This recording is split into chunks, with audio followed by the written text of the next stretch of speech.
नमस्कार। मैं रुचिदेव। चलिए सुनते हैं आज की ये कहानी। एक राजा ने संत से कहा कि गुरुदेव, क्या कोई ऐसी दवा नहीं है जिससे कि मैं हमेशा के लिए अमर हो जाऊं? तो संत ने कहा, बिल्कुल एक उपाय है।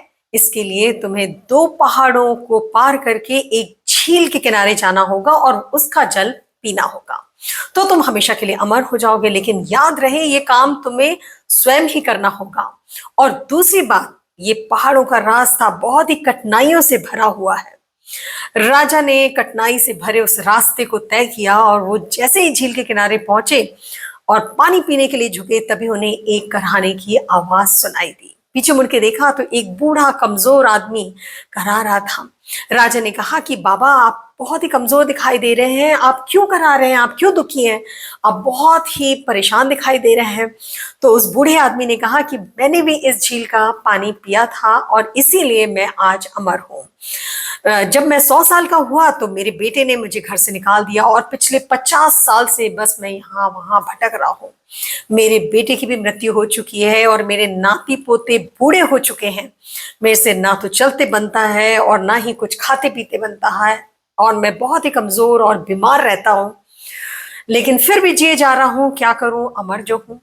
तो राजा सीधे संत के पास पहुंचे और कहने लगे कि गुरुदेव, मैं अमर तो होना चाहता हूं, लेकिन मुझे ऐसा कोई उपाय बताइए जिससे मैं अमर भी रहूं और मैं जवान रहूं।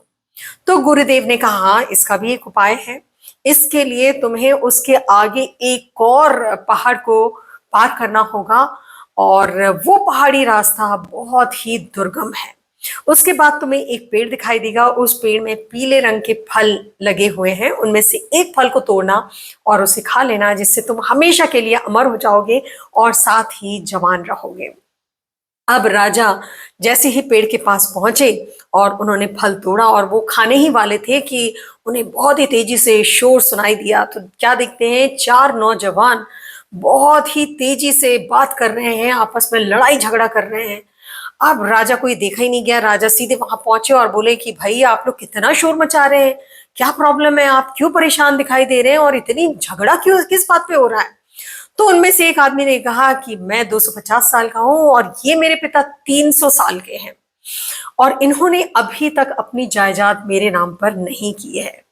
तो दूसरे आदमी ने कहा कि भाई, मेरे वो पिता हैं और वो 350 साल के हैं, उन्होंने अभी तक मुझे कुछ नहीं दिया है, तो मैं इसे कैसे दे सकता हूं।